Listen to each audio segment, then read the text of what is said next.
जय हिंद दोस्तों। एक छोटी सी कहानी। एक राजा था, उसे रात को सपना आया कि उसके सारे दांत गिर गए हैं। उसने अगले दिन अपने भरोसेमंद ज्योतिष को बुलाकर अर्थ पूछा।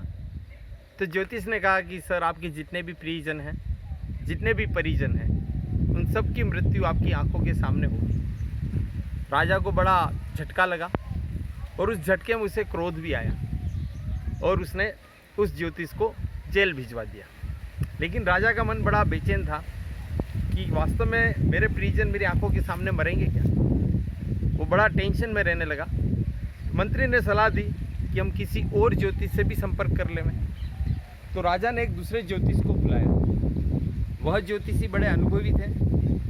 अब राजा ने बुलाकर उनको अपना सपना बताया कि मैंने सपने में देखा कि मेरे सारे दांत गिर गए हैं, तो इसका फल कैसा होगा।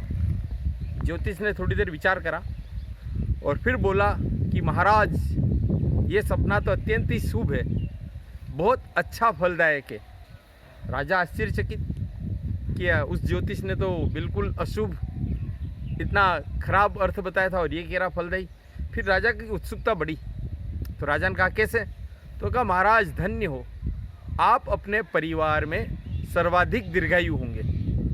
आपके जितने भी परिजन हैं, किसी की भी उम्र आपसे ज़्यादा नहीं, आप इतना सौभाग्य लिखा करके लाए हैं। राजा अत्यंत प्रसन्न हुआ और उन ज्योतिष को उसने पुरस्कार, हीरे जवाहरात या इनाम देकर सत्सम्मान विदा किया।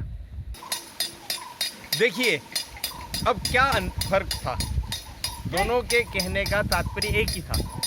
पहले ज्योतिष ने कहा कि आपके सारे परिजन आपकी आंखों के सामने ही मृत्यु को प्राप्त होंगे, और वहीं दूसरे ज्योतिष ने क्या कहा कि आपके सारे परिजनों में आपकी आयु सर्वाधिक होगी, आप दीर्घायु होंगे। बात एक ही था, लेकिन कहने का सलीका, कहने का तरीका।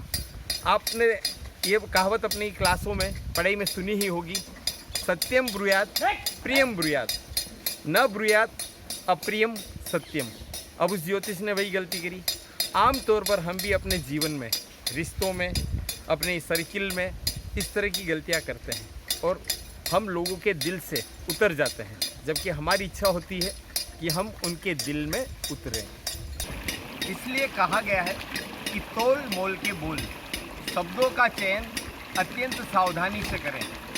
जो शब्द हम कह देते हैं ना, उनके हम गुलाम हो जाते हैं, और जो शब्द हमने नहीं कहे होते हैं, हम उनके मालिक रहते हैं। अतः या तो आप खामोश रहिए अथवा ऐसी बात बोलिए जो खामोशी से बेहतर हो।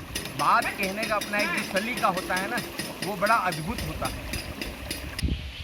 कोई शब्द घाव करता है और कुछ शब्द ऐसे होते हैं जो मरहम का कार्य करते हैं। ये कला अगर हम अपने जीवन में सफल होना चाहते हैं ना, लोगों का मन जीतना चाहते हैं, मन मोहना होना चाहते हैं, तो ये कला हमें आनी चाहिए, सीखना पड़ेगा। इसीलिए कहते हैं कि शायर तो बहुत सारे हुए हैं, लेकिन गालिब का अंदाज़े बयां कुछ और था। तो आपको और हमको सबको ध्यान रखना है कि ऐसी बाणी बोलिए मन का आपा खोए, औरन को शीतल करे आपहु शीतल हो। बाकी तो आप जानते हो, there is only one life, एक ही ज़िंदगी है, इसको हमें जी कर जाना है। अब ये हमारे ऊपर है कि हम इस अपने जीवन में लोगों को कितनी खुशियाँ दें। और वाणी ही, हर कोई हर समय हर किसी को धन दौलत नहीं बांटता है, पर प्यार के दो बोल, प्रेम के, अपनत्व के, स्नेह के दो बोल लोगों को हमेशा के लिए जीत लेते हैं।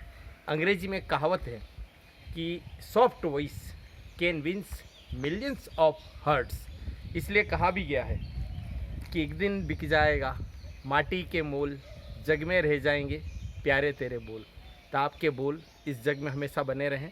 धन्यवाद। जय हिंद।